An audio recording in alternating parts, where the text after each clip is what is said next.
Predict, pick, and prevail in your fantasy football leagues with Nick Giacobbe and Nick Cap. From breakouts to busts, superstars to sleepers, these are the guys that will help you achieve fantasy glory. This is the PrimeTime Fantasy Podcast. Welcome everybody to Season 3, Episode 3 of the PrimeTime Fantasy Podcast, where we give you our predictions, our picks, with the hopes that we help you prevail throughout the 2023 fantasy football season. I'm your host, Nick Giacobbe. Joining me is Nick Cap. Nick, we're middle of August. I actually did my Dynasty draft last week. I'm not sure if you knew that, but I did do my Dynasty rookie draft last week, and we're full into draft season. We're ready to draft, and we're right there.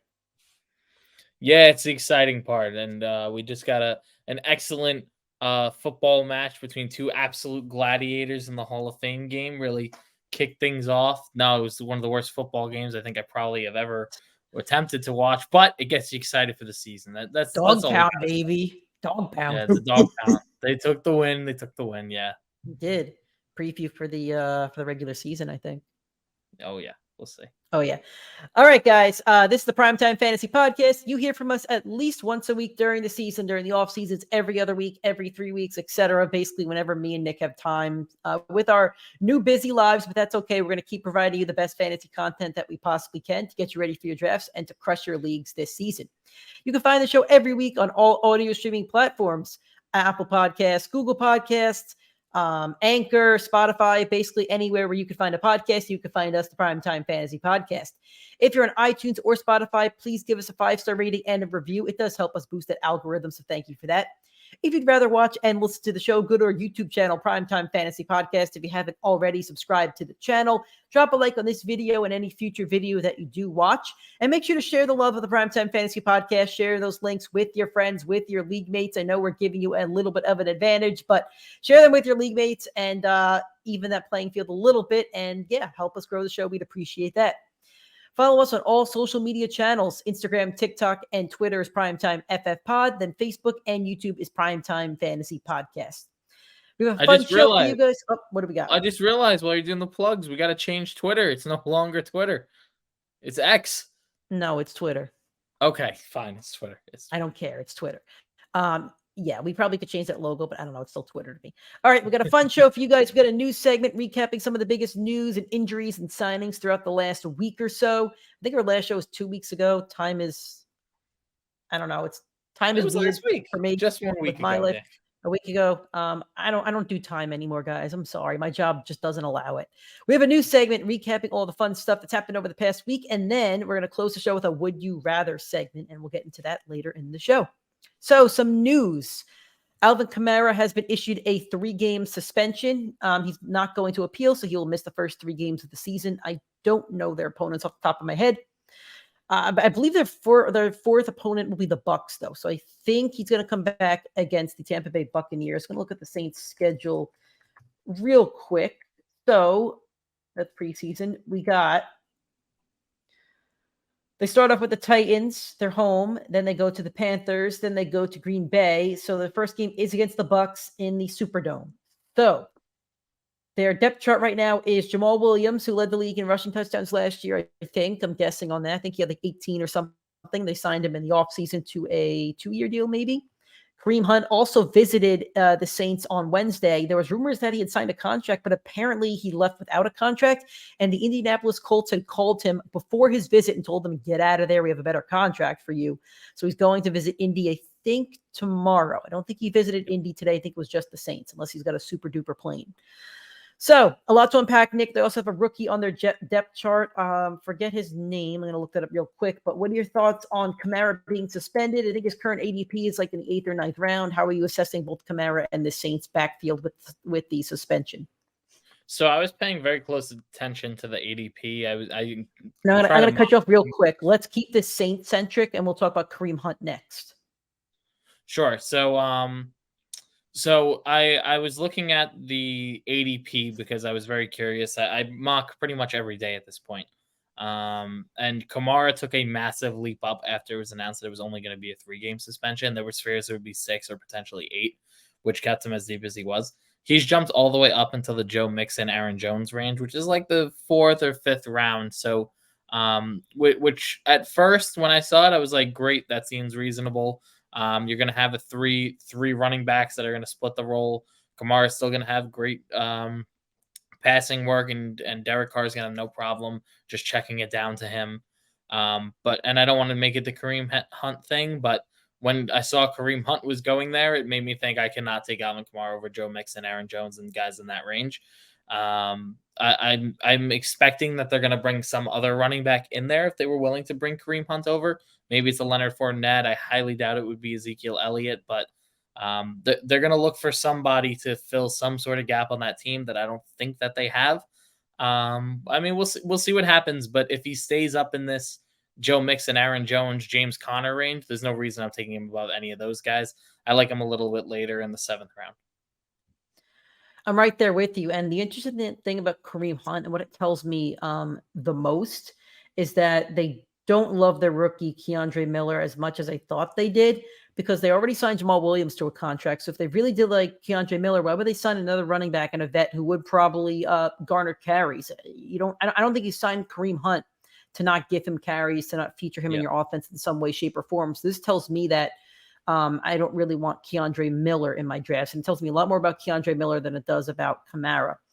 It also tells me a little bit about Jamaal Williams, because I'm wondering what role they kind of want him to play. Because again, Jamaal Williams was, I think, at 1,000-yard rusher last year. He was close if he wasn't at 1,000. I think he had like 18 touchdowns. So he had a very successful 2022 campaign. They did pay him money, so they chose to pay him.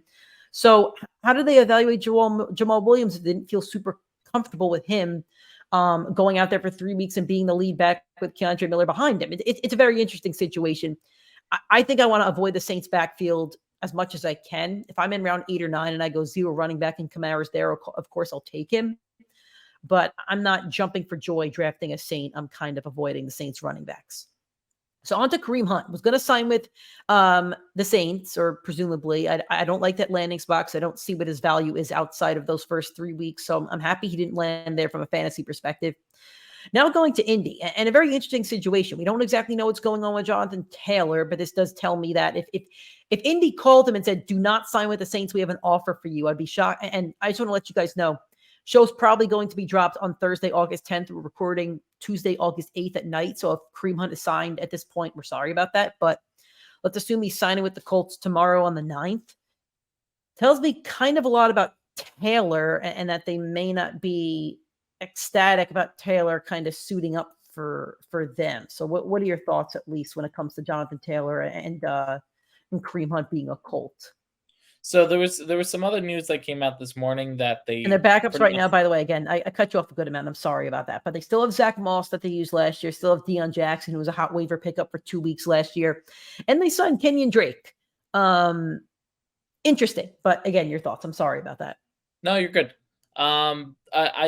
There was a report today that Taylor is nursing an ankle injury, and it's the one that he had suffered from last year. So he's still dealing with it, but the timeline would say that by now he should be over it. He should not be having these pains that he's having.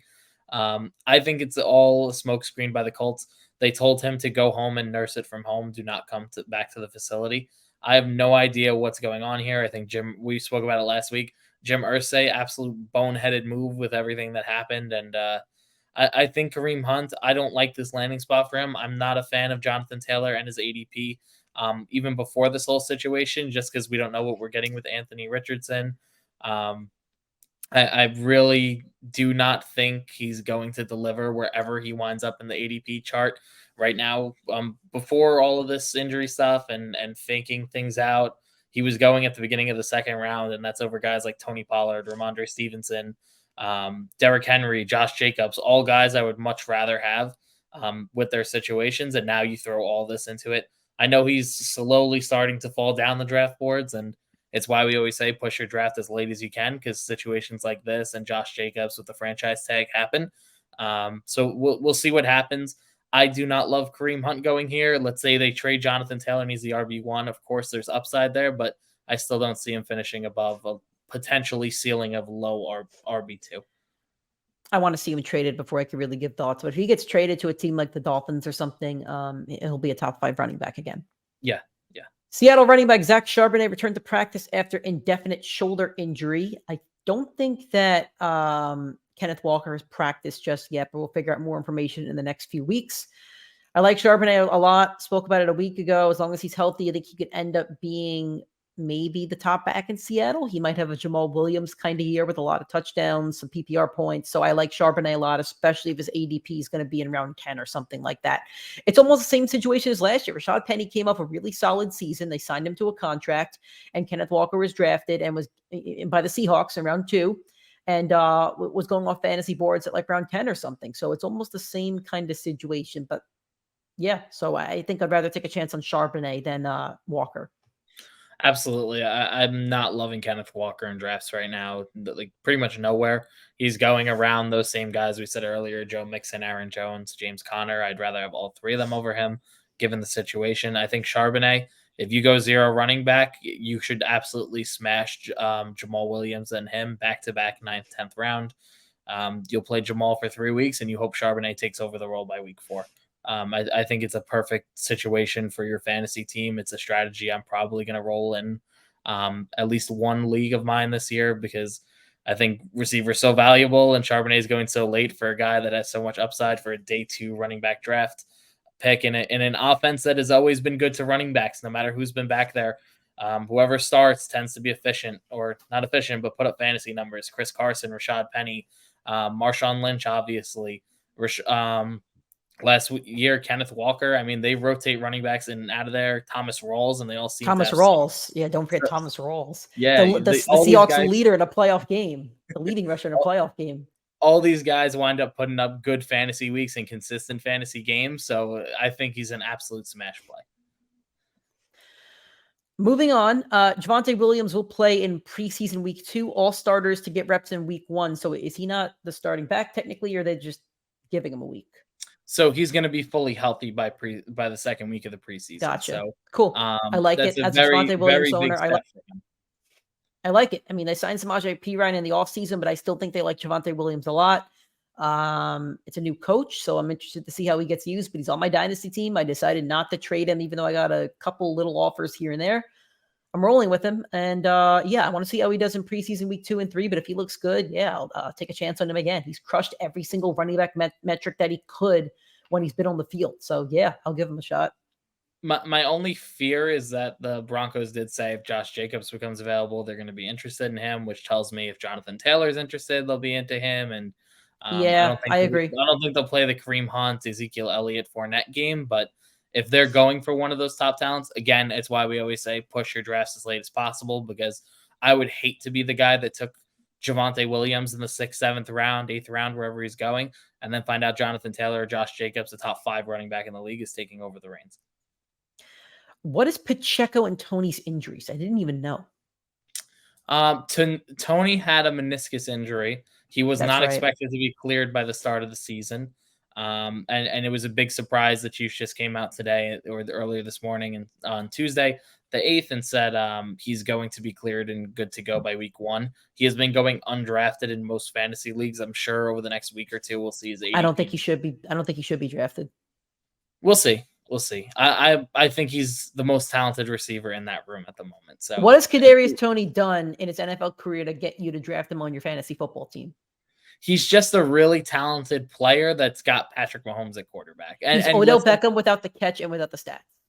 You're not. He's a name. He's a name. He's just a name at this point. He's talented. He's just suffered a lot of injuries. There's nothing supporting Kadarius Toney going on my fantasy team over other guys. I'd rather if he's going to be going at the wide receiver 40, 50, 60. If he's going there, I would take. They drafted rookies. I'd rather draft a rookie or Sky Moore. Okay. I'd rather have any of those receivers over Kadarius Toney. Okay. Pacheco, I'm fine with taking a shot on my team, but I don't think he gets a lot of looks either. He's a Chiefs running back. That's not Jamaal Charles. I don't think I'm ever going to trust him in my lineup if I had Pacheco. Like, of course, there's the upside, but Jerick McKinnon's going to be in the passing game, and Clyde, I don't want him on my team, but he's definitely going to be getting, 7 to 10 touches a game. That's going to interfere with his workload. So.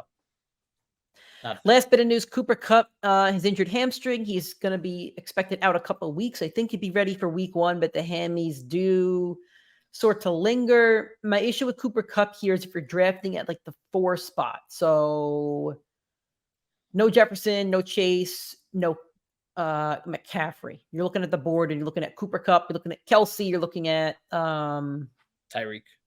I think I'd rather have them over Diggs, Cooper Eckler. Kupp. I mean, Cooper Kupp's an awesome player. He's a number 2 fantasy PPR player last year when he was on the field. He was a number 1 the year before.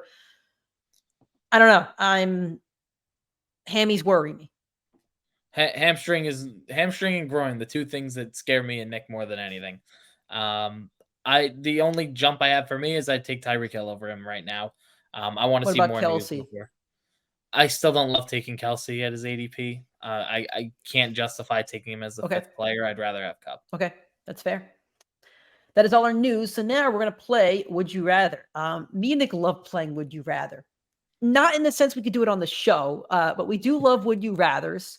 It's a lot of fun. It's a fun game to play. But we're going to do Would You Rather based on ADP and based on NFL teams. So we're going to go through all 32 teams and give you 2 players and do a Would You Rather. Mostly it'll be 2 receivers or maybe 2 running backs. But we have some going back and forth depending on the team. You know, some teams are limited. I've not looked at a ton of these. Nick did the notes this week, and I'm excited to see what he's done for like the Texans. So let's start off with the AFC East. Would you rather Nick Stephon Diggs end of the 1st round or Josh Allen end of the 3rd round? I'd rather go with Stephon Diggs. We know quarterback's deep. I'd rather lean on the position a little bit later on. I love taking Diggs everywhere. My only little worry is the whole thing where he has some beef with Josh Allen because Josh Allen, I'm not going to spread rumors, but if you want to look on Twitter, he may have a baby mama. He's now with Haley Steinfeld, which to me makes him a winner. Yeah, I don't know exactly what's going on with Allen off the field. There's some rumors that him and Diggs had a little bit of beef, but hopefully they squashed that because when Diggs is on the field, he's a monster. He's great for my fantasy team. Had him on a team last year, so I'm always in on Stephon Diggs, and I'm always out on early quarterbacks. For the New England Patriots, Ramondre Stevenson in the early 3rd or Juju Smith-Schuster at the end of the 9th. This is one of those teams where I'm just like, ugh. Yeah, listen, we have to get all 32 in there. It sucks. You got to filter a Juju, who I think me and Nick will probably never take in a draft. I think this is Stevenson by default because I don't love him a lot. Yeah, I would take Stevenson. I really like him this year. I think he's got a lot of upside anyway. But yeah, I mean, I would never touch Juju. I think he can't create separation, and that offense is not good. I love these. Tyreek Hill, 4th overall. So 1, 2, 3, 4 overall, or Jalen Waddle around the end of the 2nd. I would take Tyreek Hill. I do like Jalen Waddle, and I was leaning towards Jalen Waddle, just thinking, you know, I'd rather pair Jalen Waddle with Justin Jefferson, Jamar Chase, CMC. But I saw some stats, and we know Tua's injury history. He's bad with Tua. He's very bad with Tua. Without Tua, I'm sorry. He's very bad without Tua. Without Tua, he averages the wide receiver 77 in points per game. So you're really banking on him staying healthy. And I would say the over-under for concussions this year on Tua, or at least missing a week with injury because of his size and the below-average offensive line, it's probably 1.5. So you're going to struggle some weeks with him. But, of course, the ceiling is he can get you a 40-point winning week. Yeah, so here's the thing. We're looking at, I'm looking for his current ADP right now. He's 17. So here's my thing. I have to say Tyreek Hill here because if I'm picking at 17, 16, I want Chris Olave. He's a smash. He's just an ultimate smash this year. And I think I'd rather T. Higgins. So there's already 2 players that I think I like over Jalen Waddle. If you told me that Jalen Waddle's ADP was at 24, right behind T. Higgins, I would tell you that's a slam dunk pick in the 3rd round, and I would lean Jalen Waddle. So I think Tua is going to play most of the games. I know he's had some concussion history, but I feel like it almost happened to anybody. I don't think his skull or his head is any more vulnerable than Russell Wilson or Josh Allen. I just don't. No. So I will say if Waddle's there in the 3rd round, I like his ADP a lot more. I would love to go like, you're telling me I could go like Travis Kelce, Garrett Wilson, and then Jalen Waddle. I'll hit that home run every single day of the week. Yeah, so I'll go with Waddle if his ADP is slightly lower. I know I'm cheating this segment, but for your New York Jets, Garrett Wilson or Breece Hall? I think we're going to agree on a ton of these, and I think this is an easy one. Yeah, I'd go Garrett Wilson. I actually did my rankings earlier today because I wanted to see where I fell on these players, and I have Garrett Wilson as my wide receiver 7 on the year. Breece Hall, I'm too concerned with the injury. I'm too concerned they want to bring another running back in, and it's too early to draft. But too many concerns for me to take Breece at that high of overall. What did Breece Hall do to deserve to not get the Kenneth Walker treatment? I'm playing devil's advocate here. I know he's more talented in the couple games that he played last year, but coming off a really nasty injury, the Jets want another running back. I know right now they don't have one, but if they sign Dalvin Cook, I feel like it's a Kenneth Walker situation. You have 2 really solid backs, and there's no reason to reach for one in round 4. I totally agree with you. And as the resident Jets fan here, I would love to tell you I love Breece Hall, and there's reasons I do love him. I think he's a talented player. He was the RB2 in fantasy football after week 1 up until his injury. He was an absolute monster last year on the field. He clearly looked like a top 5 running back in the NFL and probably the number 1 player in Dynasty outside of Bijan. So there's no reason not to love him except for all of the concern around what's going on around him in that running back room and his injury. So, and if you have a dynasty league, I think he's still very pickable because even if they bring in Dalvin Cook for a year, you give him time to nurse that injury and then come back. Yeah. AFC North, Nick's favorite, Cincinnati Bengals. Jamar Chase, number 2 overall, or T. Higgins in the mid-second? I would go with Jamar Chase here. I do like T. Higgins. I think he's very talented, but there's a lot of mouths to feed on that offense, and Jamar Chase is always going to be Joe Burrow's first read, especially in the red zone. T. Higgins, I think that his floor is just as low as his ceiling is high. So I always say I do not like taking the wide receiver 2 on a team as my second overall pick. If you were going to take any, it should be T. Higgins or Jalen Waddle or Devontae Smith. But I would much rather take Jamar Chase. I feel a lot safer and more confident with him as my wide receiver 1 than at T. Higgins ADP. He's probably your wide receiver 2 with a superstar, or your wide receiver 1 if you took an Austin Eckler, Travis Kelce, or CMC. I think he's an awesome pick in the 3rd round, but I think Jamar Chase can be your fantasy MVP this year. I know Burrow's coming off a little bit of an injury. We don't know how that will affect him, but if Burrow plays the way that he normally plays, and if Burrow and Chase both play 15 games together, I see no reason why he can't win you the fantasy MVP. So I think it's a slam dunk pick. And if you're taking the fantasy MVP, I don't care what the other value is. You're getting a slam dunk right there. For Nick's favorite football team, the Cleveland Brownies, Nick Chubb, end of 2nd, Amari Cooper, early 4th. This is a good one. I would go Nick Chubb here. I do like him. I think both have phenomenal value, just to start off. But Nick Chubb has RB1 upside. He's always been fantasy relevant and fantasy dominant on the ground. And with no Kareem Hunt there, the rumor out of the Browns camp is it's either going to be him or D Ford taking the third down reps and the goal line reps, all the Kareem Hunt workload. And Kareem Hunt led the league in 3rd down snaps last year. So if Nick Chubb is taking on that role too, or at least half of it with the backup running back who just went down with an injury at camp today, we don't know the severity yet, but was injured today. Nick Chubb has all the upside in the world to be the RB1. It's an absolute smash. You take Justin Jefferson, you get Nick Chubb, you have very high upside for the RB1 and wide receiver 1. So my issue with Chubb, and I do like him, I do like his ADP, but my issue with Chubb is doesn't catch balls. He will go for 120 yards, and if he doesn't score a touchdown, he's getting you 12 fantasy points. Amari Cooper, though, if Deshaun Watson returns to 70% of the form that he was with the Houston Texans, doesn't need to be 100%, doesn't need to be that Deshaun Watson. He returns to 60, 70%. DeAndre Hopkins last year with the Texans, 104 receptions on 150 targets, 1,100 yards, 7 touchdowns. The year before that, I don't think Watson played the entire 2018 year. I think that's the year he got hurt, but still he had 163 targets on 115 receptions, 1,500 yards, 11 touchdowns. DeAndre Hopkins got fed with Deshaun Watson, and I could see the same happening for Amari Cooper. I know Cooper is not as talented. He is a little bit older than Hopkins was at the time.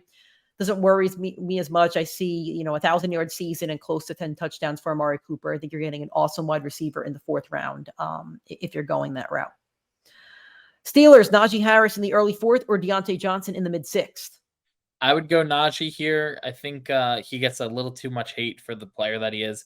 I think he's a lot more talented. He gets a lot of touches on the ground. They upgraded the offensive line. He gets work in the passing game and the running game.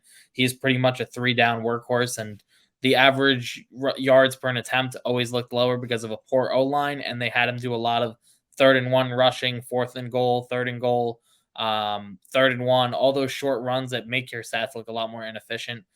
I think off workload alone, you're looking at a guy that over the course of the season could get 400 touches. That would be number one in the league. Even if he is as inefficient, or if the offense is just slightly better than it was this past year, which it should be, you're looking at a guy with the upside of a low-end RB1. Deontay Johnson been way too inconsistent. They brought in Allen Robinson. They have Pat Freiermuth. They have George Pickens.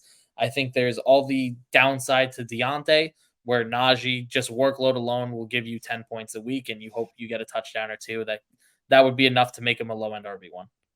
I think Nick nailed it, and I don't think Deontay Johnson is the wide receiver 1 on this team. I think by the end of the season, George Pickens could be the wide receiver 1. So I think I would definitely rather take Najee in this debate. For the Ravens, Mark Andrews in the early 4th or Lamar Jackson in the end of the 4th?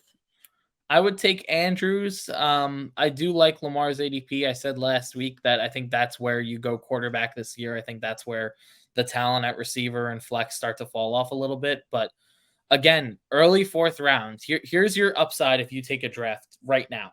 You could go Justin Jefferson at the 1 overall. 2nd round, you can land a Nick Chubb. 3rd round, you could land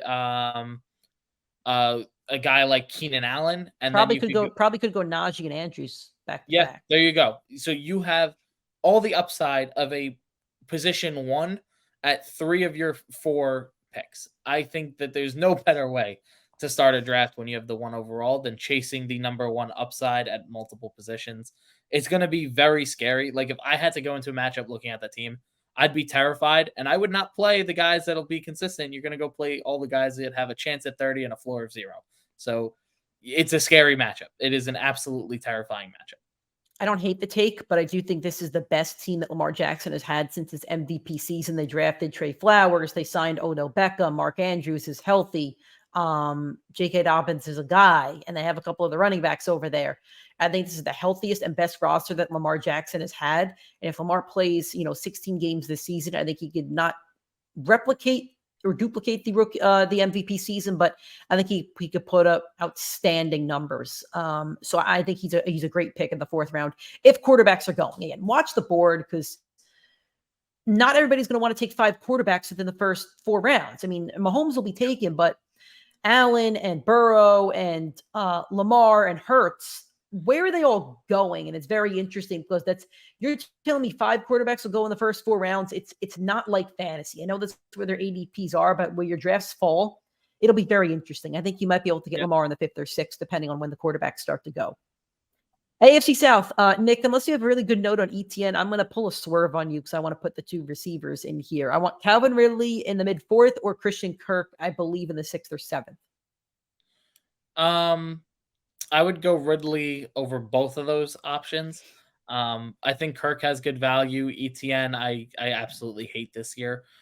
They brought in Tank Bigsby in the 2nd round. They do like Jacksonville. The one thing that they know how to do is play the running back position. Over the last 6, 7, 8 years, I feel like they've always had a good running back for fantasy.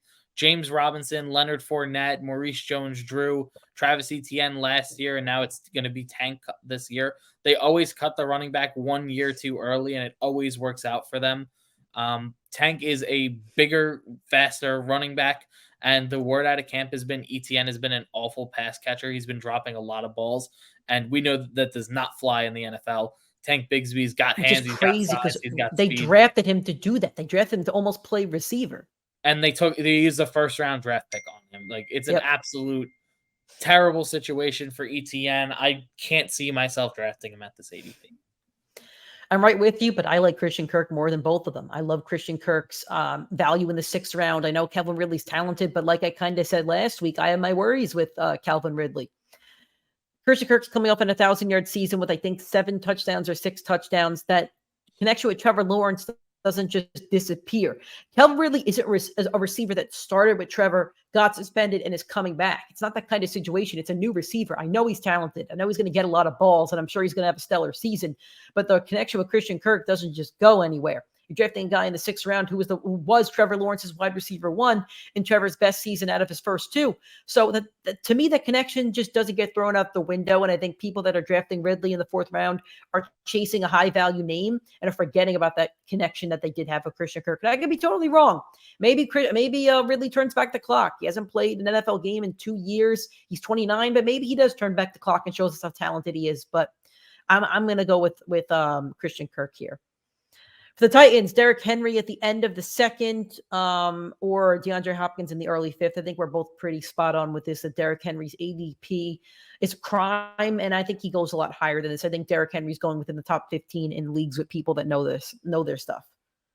I took a look at ESPN as well to see their rankings, and they have him going in the early 2nd, and DeAndre Hopkins around the same. Fantasy Pros is what I like to use just because they have all the experts that do the rankings, and that you get it from 150 people that know football versus 5 from ESPN. I really do love Derrick Henry this year. The experts, I do think, have him way too low at the end of the 2nd round. Nick read off the stats last week. He told me, take a guess at what you think Derrick Henry did last year given the injuries. And I guess that he was a 1,000-yard rusher and 10 touchdowns, and he even exceeded those expectations. He is an absolute beast if he is out on that football field. He's a monster for your fantasy lineups. I never liked taking him in the 5th or 6th overall pick, which it tended to be where his ADP was. But if you could take him in the 2nd round, that's an absolute smash play. I think ESPN nailed that one. And I think it is the end of the 1st, early 2nd round ADP for him. For the Texans, Dameon Pierce at the end of the 7th or Dalton Schultz in the mid 13th. Yuck. Gross. Absolutely. I'll say Dameon Pierce by default, because I'll need another running back. I would actually go Dalton Schultz. So I guess we do have a little disagreement here. Pierce was just so inconsistent. I don't think he's a pass catching back. I don't think they'll ever use it like him. It's going to be a fight for 14 points, and you need that touchdown for him. Dalton Schultz was very talented in Dallas, and they're going to need a pass catcher. They'll be playing from behind. Young quarterbacks like to lean on the tight end. So if I'm sitting there, I didn't get any of the top 9 tight ends that I want, I'll happily sit there and wait and take a full shot on Dalton Schultz. Sure. For the Colts, Jonathan Taylor in the mid 2nd or Michael Pittman in the mid 6th? I would rather just fade the 2 of them and honestly not look back. I can't justify either their ADP. I did the rankings. Michael Pittman I have falling closer to the wide receiver 30 on production, and Jonathan Taylor, his ADP is way too scary. If you put a gun to my head, said take one, I would lean Jonathan Taylor just because I don't think there's any way Michael Pittman outperforms this ADP this year. But I'm not happy about the pick. Yeah, I'm kind of with you there. AFC West, Travis Kelce, 6th overall, or Patrick Mahomes in the mid 3rd? Nick's going to hate the take. I'd rather go Mahomes here. There's never been a quarterback like him in terms of talent. There's never been a quarterback to put up as many top 5 fantasy finishes. There's never been a quarterback to put up as many QB1 finishes, meaning top 10 throughout this long in their career. So you got all the talent in the world. As long as he's healthy and he's out there, it does not matter. He is going to always perform. The same goes for Kelce, and Kelce, of course, is a great pick. But for me, I just still cannot justify taking him at his ADP. I need to have a pick at the back end of the 1st round, and I need him to fall to me in the 9, 10, 11, 12 for me to want to take the shot on him. I'll take Kelce because the gap between Kelce and insert name here is still very, very big. There'll always be insert name here that gets close every year, but insert name here gets switched out because one year here is TJ Hawkinson. One year here's Darren Waller. One year here's George Kittle. But always is Travis Kelce. Always is Travis Kelce. I need to look at Mahomes because I don't know. Did he finish number 1 last year? Did Hurts finish number 1? I'm not sure. Mahomes may have passed him, but if you look at Mahomes' career, I would really have to go back and look. I'm not sure how many years Mahomes finished as the top fantasy quarterback. So I think it was Allen 2 years ago. Lamar had the MVP season, I think was Mahomes' rookie year, maybe? No, 2nd rookie year, I think. I'm not sure how many years Mahomes finished number 1. So here's Mahomes. Then there's Burrow and Allen and Hurts. That gap can be switched out. Travis Kelce, number 2.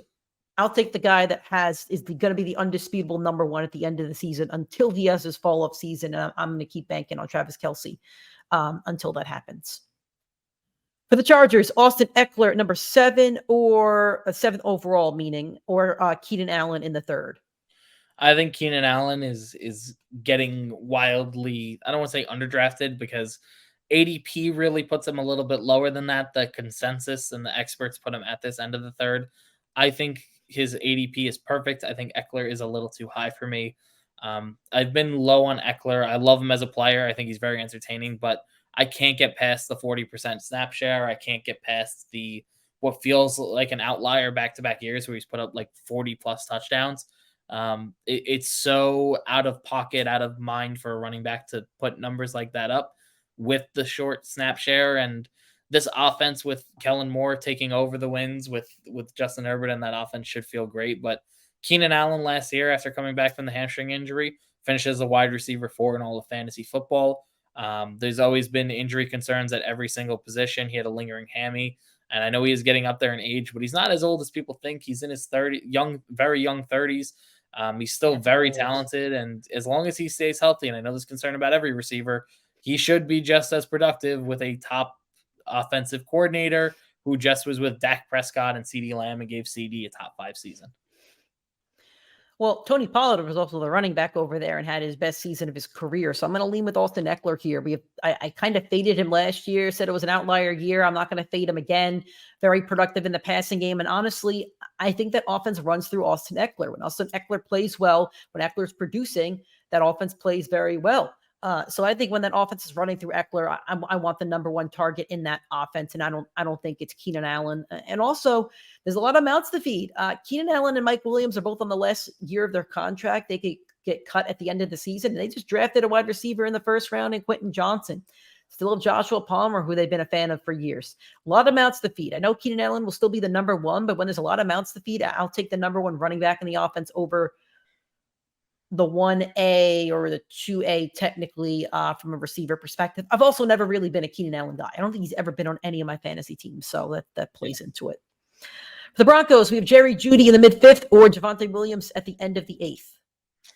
I was going to say Jerry Jeudy here, but given the situation right now, if I'm looking at my draft boards, there's a ton of talented receivers in the mid-5th. You have guys like Tyler Lockett. You have I just slipped my mind. You have like Christian Watson. You have Marquise Brown, Mike Williams. There's a lot of talent still there, but I don't think there's going to be a guy with upside that late in the draft as Javonte as your RB. So for that reason alone, in drafts where I want to take wide receiver early this year, I'd rather the ADP of a high ceiling running back late versus a Jerry Jeudy, who's probably a safe pick this year at wide receiver, but doesn't really feel like a league winner like we thought he would be last year.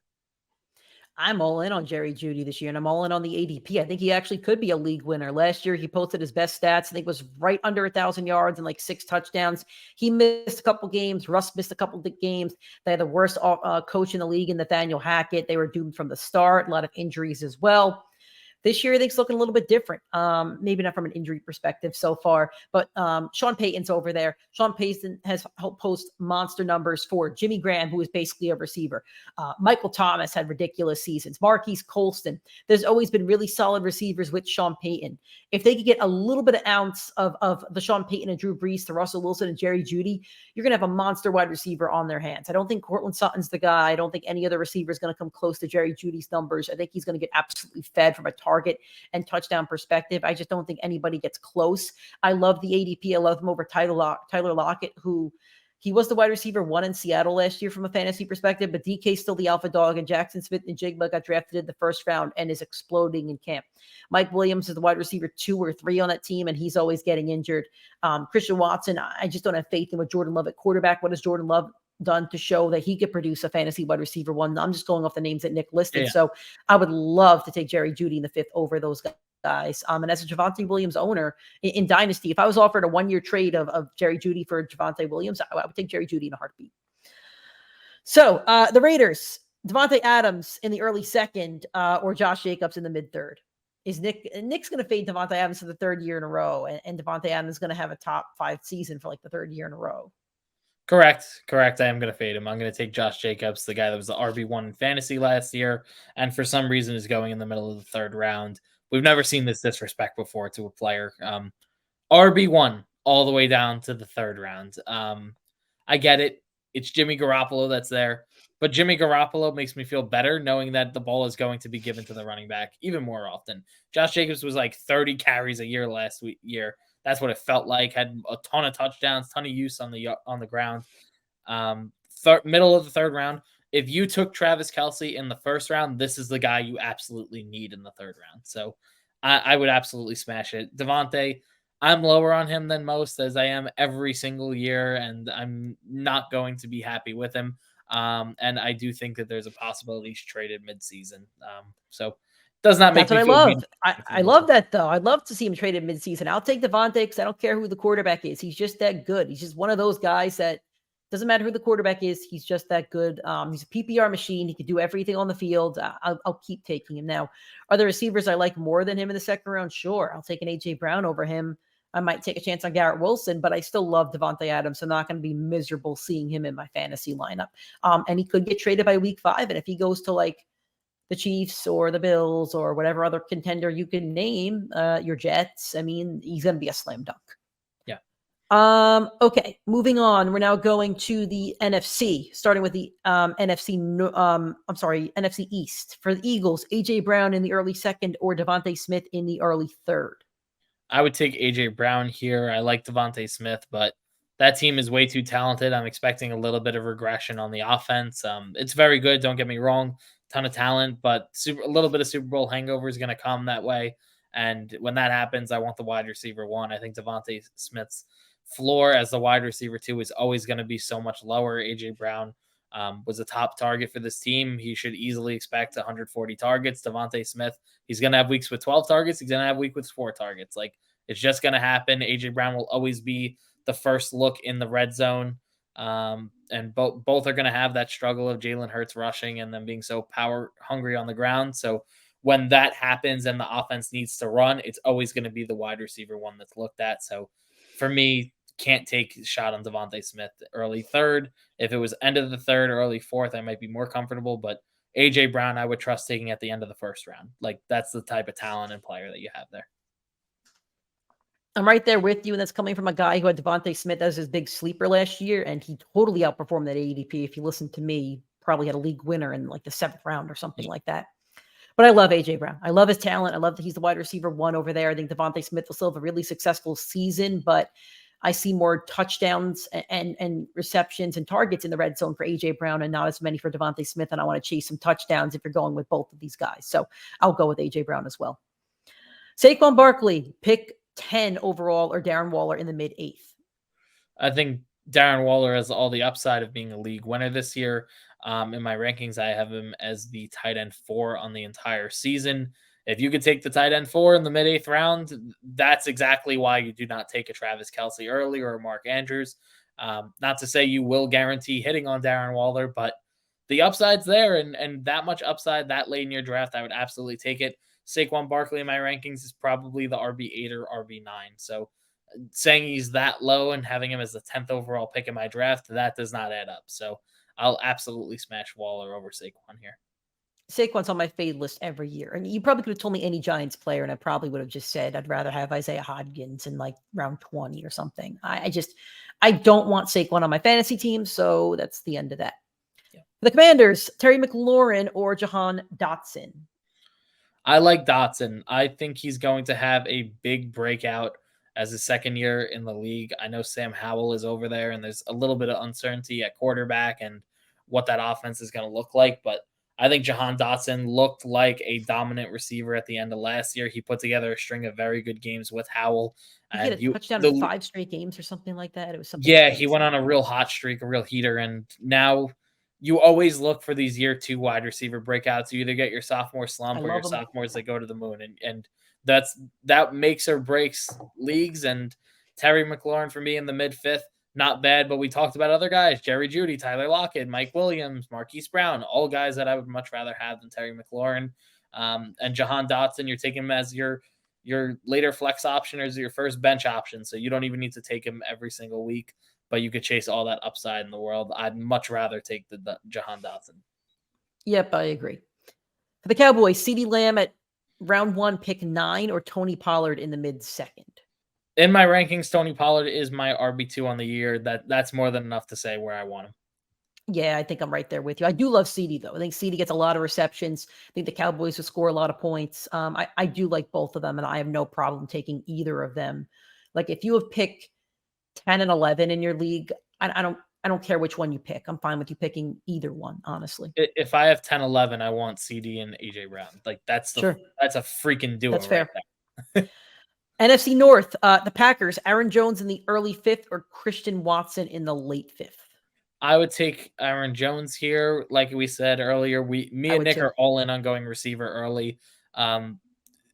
Aaron Jones, I know that he's in that RB dead zone. I think this year the RB dead zone looks hotter than ever.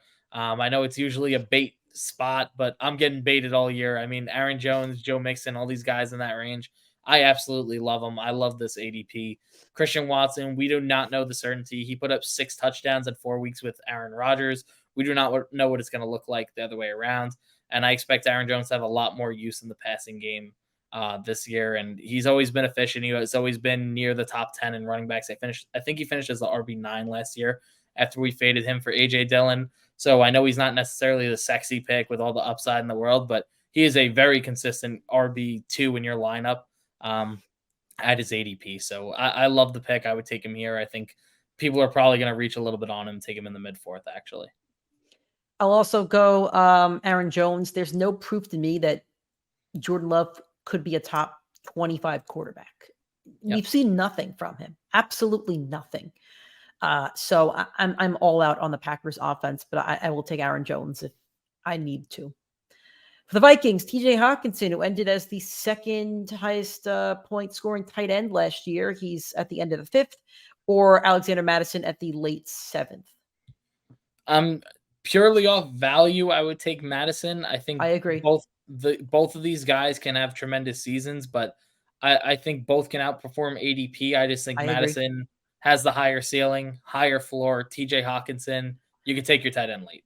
You're also getting a running back 1 in like round 7, and they didn't want Dalvin Cook. They chose TJ Hawkinson. I know they drafted a running back, but I don't think they were drafting that running back to steal reps from Madison. I think they like Madison. Yeah. For the Bears, DJ Moore, who is a fade on the show every single year, and Justin Fields. DJ Moore late 5th or Justin Fields early 6th. So Nick and I last year did our top 24 wide receivers. I ranked DJ Moore outside the top 24, and it looked great up until the last 2 weeks of the season where he got on a absolute heater and finished as the wide receiver 23. So I did my rankings this year, and I was between him and I forget who for the 24 and 25 receiver, and I said I do not want him in the top 24. So I just slightly moved him down 1 spot just to keep him outside that range.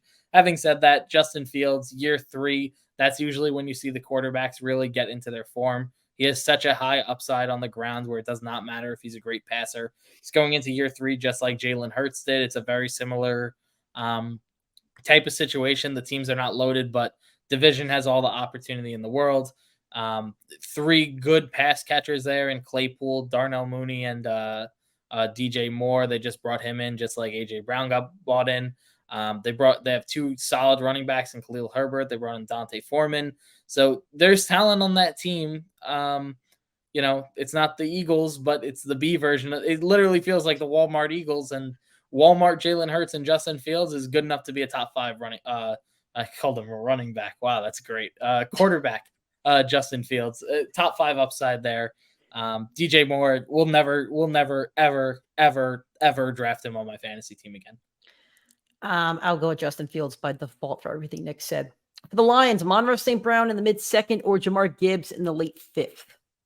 I love Amon-Ra, but Gibbs going this late does feel a little bit criminal to me.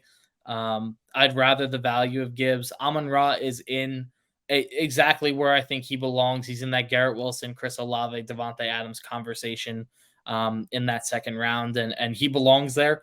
But Jahmyr Gibbs, 1st-round running back, since 2012, every single running back drafted inside, or all but one, I think that one was Clyde Edwards-Helaire, that stayed healthy over the course of the year, finished as a top 11 running back in fantasy football. So that's a 10-year history, or the last 10 years of players outperforming ADP. I would smash Jahmyr Gibbs in the late fifth. I think Jahmyr Gibbs gets a slow start because they paid David Montgomery. This coaching staff and this GM decided to pay David Montgomery, knowing that they might draft the running back in the draft. And then they traded up for Gibbs, and they're going to like both of them. But I think you can't count out that they're paying Montgomery a solid amount of money. I think Montgomery also has a solid year. That's a lot of competition. As for Amon-Ra St. Brown, there's no competition. And I want to shout out my friend Tom. He mentioned this the other day when looking at season-long props, that Amon-Ra St. Brown to lead the league in targets or receptions. I forget which one it was. It doesn't matter to me. I think he can lead the league in both, and that's a lot of receptions, a lot of fantasy points, touchdown upside. I love Amon-Ra St. Brown. I'll go all in on him. So if you're getting a guy that could, to me, he could end up being the wide receiver 1, 2, 3, or 4. I'll take that in the mid-second over Jahmyr Gibbs, who I'm not sure will be the running back 1 until week 8, if ever, in the season. Running back 1 on his team, meaning. So, NFC South, the Falcons, Bijan Robinson in the mid-second or Drake London in the early 5th? I would take Bijan Robinson.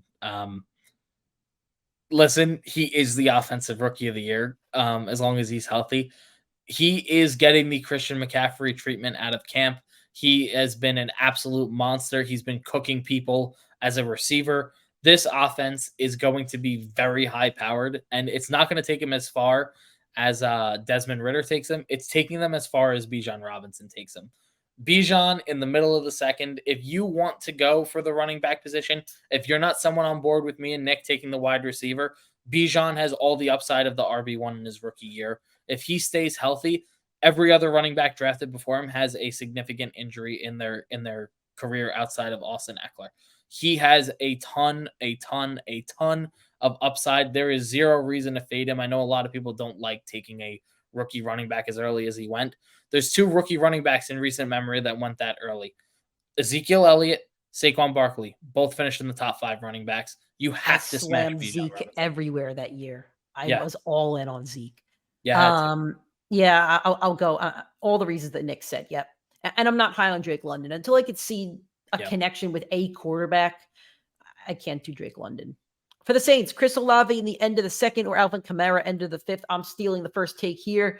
I'm all in on Olave this year. Like, Derek Carr might be the best situation he's been in years, and that's crazy to say, because the Raiders gave him so many pieces in theory, they gave him pieces. Coaching was always bad. Trading top talent, the Antonio Brown saga. If everything, John Gruden, there is an alternate universe. If you watch like the Spider-Verse movie, like I love alternate universes and stuff like that. There's an alternate universe where there's where there's a Raider team that's winning the Super Bowl with Jacobs as the running back 1, Amari Cooper and Antonio Brown as receivers, Darren Waller at tight end, Khalil Mack. top 5 O-line, Khalil Mack. They had a top 5 O-line at one point. There is a world out there in another universe where they are winning a Super Bowl, and it is because of Derek Carr and the talent that he has around him. Derek Carr was not the problem with the Raiders, but was the problem with the Saints was quarterback. Derek Carr's stats over the last few years. I mean, just the last 2 years. 3,500 yards, 24 touchdowns. The touchdowns numbers are average. The year before that in 2021, 4,800 yards and 23 touchdowns. If he you got to throws keep for in 30 mind, Jacobs gets a lot on the ground too. So Jacobs is making up those touchdowns. Exactly. I'm on board with you. So if Carr is throwing for close to 3,500 this year, how many are going to Olave? Like he's going to have over 1,300 yards. I think he's going to have double-digit touchdowns. I think he's your slam dunk pick in the late second, early third. I will reach for him a little bit this year. I'm all over him. I'm a little biased. He's on my dynasty team. I did trade for him in me and Nick's keeper league at the end of the season, and I think that's going to be my move of the year. As he'll be my keeper now. I'm all over him. I can't I have 2 other drafts and I don't know where I'm picking. I won't know where I'm picking until I think one of them's an hour before, and I don't know about the other one, but I'm going to try to get Olave everywhere this year. I'm all over him. Like, you could have told me any other Saints player and I would have said Olave. But again, I already said I don't want any Saints running back. So there you go. I agree with Nick here. There's too much uncertainty in the running back room. I said just 2 episodes ago, Kamara was going in the 9th, and it was a smash draft play. 5th round is way too early now. He goes somewhere. I think he belongs somewhere in between. But seeing the Kareem Hunt news makes it even more nerve-wracking. And the thing about Kamara, No, one note about Kamara, Nick knows this. There's always one person in your league that drafts based off of ADP/name value. That person will go for Kamara. They'll be the one to draft him in round 5 or 6. I know who it's going to be in our league. I'm not going to say him out loud. I don't want to put him on blast, but we know who it's going to be. We all got one in our league. Anyway, Chris Olave, to piggyback a little bit on what Nick said, Derek Carr, just 2 years ago, was in the playoffs, had so much dysfunction as a franchise. He had John Gruden, who had to leave mid-year, got taken over by an interim coach. And in the game that ruins my opinion with Justin Herbert and Nick in my debate with him because Staley, the worst coach in the NFL, in my opinion. What was Justin Herbert's numbers in that game against the Raiders? Because I'm sure his numbers were great. His fantasy numbers would have been awesome. Like, man, the fantasy numbers were awesome. Didn't win the game, but again, the stats. That wasn't his fault. Awesome. Stop that. Awesome that was not stats. He's a anyway. stuffer. That was a Staley problem. Anyway, whatever. Olave, he's getting out with Derek Carr. Devontae Adams just put up a top year. Amari Cooper put up top years with him. When you have a talented receiver, they put up top numbers with Derek Carr. Derek Carr, the ultimate stat sheet stuffer, 4,800 yards 2 years ago and only like 20 touchdowns.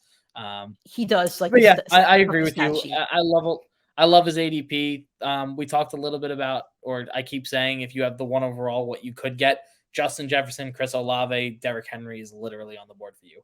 Justin Jefferson, Chris Olave, Josh Jacobs, an option for you. If Jonathan Taylor falls in drafts, that's another option for you there. So absolute smash of that ADP.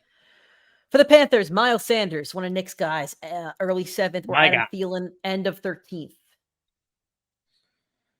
I'd go Miles Sanders. I hate to say follow the money. Follow the money. Yeah. They let go of Dante Foreman. They still have Chuba Hubbard, but follow the money. They wanted him. They chose to pay him. Yeah, I hate to argue it. Like, I don't love Miles Sanders, and we're joking about it. I absolutely hate Miles Sanders. He's one of my least favorite. He's in the DJ Moore category for me. I do not like him, even an ounce. But the fact is, they paid him. They paid him well. He's going to a situation where he might not be a 3-down back, but he's going to be pretty damn close. So if he's healthy, his usage alone is going to be enough to take him at the 7th round. Yep. For the Tampa Bay Buccaneers, Chris Godwin, end of 4th. Really? Is he going that high right now? Or Mike Evans, early 7th? This is Fantasy Pros. So they have the experts saying he's going way too low in drafts. I believe on ESPN he's closer to the 7th, and Evans is closer to the 8th. Okay. I like Godwin a lot. That's a little high. I like him in the 5th or 6th, but I like Godwin over Evans almost no matter what this year. Although I wouldn't fade Mike Evans if you're getting him in like round 6 or 7 or 8. He's still Mike Evans, and he could get traded. That's a good point. I was thinking about it because I could see Evans being on the move. I could see Kansas City midseason trying to swoop in and steal him if they do blow it up and go full rebuild. And if that's the case, I mean, come on. I mean, all the upsides there. The other option for the Bucs is to get the number 1 pick next year, and then Caleb Williams is throwing touchdown passes to Mike Evans and Chris Godwin. Yeah, I mean, listen, it's in the play, especially. He's old. Baker. He's 30 though. He's going to be 30 this year. It's tough. That's fine. 30 is fine for wide receiver. 33 is where you fall off. So is Godwin your pick, I'm assuming? No, it's Mike Evans. Okay. Just because of the 4th round does seem high. If it was the 6th or 7th, if I had to play one every single week, it's obviously going to be Godwin with that workload. And neither Kyle Trask or Baker is hitting Evans for those 60-yard bombs that Brady could hit him for. Cool. All right. NFC West. Do you mind if we do 2 receivers here? Take McCaffrey out of it. I like it. So we're going to go with Deebo Samuel, ADP, end of 4th. Let me find Brandon Ayuk's real quick. Brandon Ayuk's is ADP 55, so the mid 6, 2 rounds later. I like Deebo more. I have to like Deebo more because he's on my dynasty team, so that's my biased opinion by default. My take opinion is that Ayuk wasn't rostered on fantasy teams as of week 5 last year because he was so bad. And I just can't see a leap being made that drastically to where I'd rather have him over Deebo Samuel, who was a top 5 wide receiver 2 years ago. McCaffrey hurts Debo. He does, but Debo is still that Swiss Army knife. They're still going to use him a lot. And I don't think McCaffrey plays 16 games. So the games that he doesn't play, you're going to really reap the rewards of Debo Samuel. The games that he doesn't play, he'll still be a solid receiver, but you won't see wide receiver 1 numbers. He's probably still a wide receiver 2, maybe low end 2. But you're drafting him in the 4th round. So if that's the route you want to go, that's the route you want to go. I was trying to find the number real quick to pull it up because we did make the Ayuk switch. I would take Brandon Ayuk. I can't find the exact number for you now, but it was either week 8, 9, or 10. And for rest of season, he finished as a top 10 wide receiver in football. I think for Debo to be efficient in that offense and to really hit and work, you do need CMC to miss some time. Elijah Mitchell does look like he's getting dinged up early this year. So, and we know those 49ers running backs never stay healthy. It's why they always roster 5 because they literally will run through them throughout the first half of the season. So Debo, I think he needs that on the ground, and reports have been good out of camp for Debo, but everybody's been raving about Ayuk. And I know we're all scared because 2 years ago, he put up the goose egg in week 1. And last year he was absolutely horrendous to start the season, but he finished with Brock Purdy, and Brock Purdy should be back to start this year, or if not starting by early to mid season. With Brock Purdy, he did put up top 10 wide receiver numbers. So I would rather take that upside a little later in the draft than lean on a guy like Debo Samuel in the 4th. For the Cardinals, Hollywood Brown at the end of the 6th will be without Kyler Murray for at least the first 4 weeks, or James Conner at the end of the 7th. I love both of these guys. I think both are going to absolutely outperform ADP, but I would lean Hollywood Brown. I think that the first 6 weeks with DeAndre Hopkins and Kyler Murray, he put up close to 70 targets over that 6-week span. That is phenomenal. And once D-Hop came back, he assumed the wide receiver 2 position. He had to take a step down the depth chart, and he did not see the same workload. But you are looking at a team that is constantly going to be playing from behind. Hollywood Brown, they used a quality pick on him just 1 year ago. He is going to still be that wide receiver 1 and demand those 10 targets every single game. I do like the take. I think that there's a very real possibility at the end of the year he is the number 2 or number 3 in targets on the entire season. And for that alone, he's worth the ADP. He'll have a lot of targets for sure. I do like James. I like James Conner in the situation. If you're going wide receiver early, I wouldn't stack a 5th receiver that's going to ride your bench, even if he's super talented. I would take Conner because I think he's spectacular value in the 7th round. I think he'll get a lot of touches. I think he'll get a lot of the goal line work. Even when Kyler comes back, he's coming from a leg injury, so I don't think he's going to do as much running as we normally see. So I will go with Conner based on what your ADP is. I'm sorry, your draft strategy, not ADP. For the Cardinals, Cooper Kupp, 5th overall, or Cam Akers in the mid-7th. I love Cooper Kupp. I think his ADP is a little undervalued. It's hard to say when you're a top 5 draft pick, but I think Cooper Kupp belongs as the 3rd overall player off the board. I love the receivers early this year, which puts him. I think you can debate him and Chase it too, but Chase's upside and Kupp's hamstring, that little bit of concern is enough to push Chase over for me.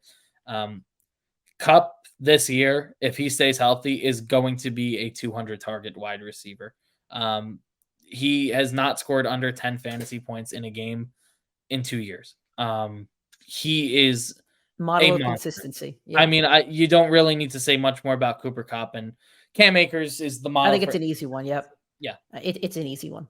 For my Seahawks, Nick, I'm going to jump the gun here and I'm going to switch out Kenneth Walker for Tyler Lockett. So we have DK Metcalf at the end of the 3rd or Tyler Lockett in the mid-6th. Lockett did slightly outscore DK last year. I think they were wide receivers 17 and 19. It was close. I would go Tyler Lockett. I think DK is just a little bit too high. And my thought is this: DK is going, if you're taking him at the end of the 3rd round, he's going to be your wide receiver 2. He's potentially your wide receiver 1, depending on how the start of the draft went. And you're looking at a team with realistically 5 good weapons on offense between him, Lockett, the rookie Jackson Smith-Njigba, Kenneth Walker, and Zach Charbonnet. That is 5 guys for Geno Smith, who had his first average. Oh yeah, baby. NFL not writing back. He ain't writing back. I don't think he's going to be the same quarterback. I think he will be good, though. I think he's an average to slightly below average NFL quarterback. I agree. But in that offense with DK, there's too much to spread around for me to take DK that high. I think if he were literally half a round earlier, I would feel fine taking him. But I think he's like right where the next tier of receiver starts for me. So for that reason alone, I'd rather pass on him and take Tyler Lockett just 3-4 rounds later, where you could flex him, you could pivot him to the bench in 2 weeks if he doesn't look productive. But DK could very easily lose you your season if he does not put up the consistent numbers with that many weapons.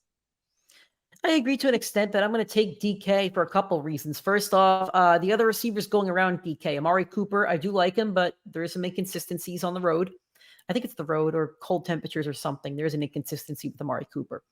Don't love Calvin Ridley at that ADP. Chris Godwin, don't love the quarterback situation. Deebo Samuel, Drake London, Jerry Jeudy. So those are your other receivers right behind DK. So I actually do like the receivers that are going, I like where he's positioned. So I will take DK. I still think he's the alpha dog in this offense.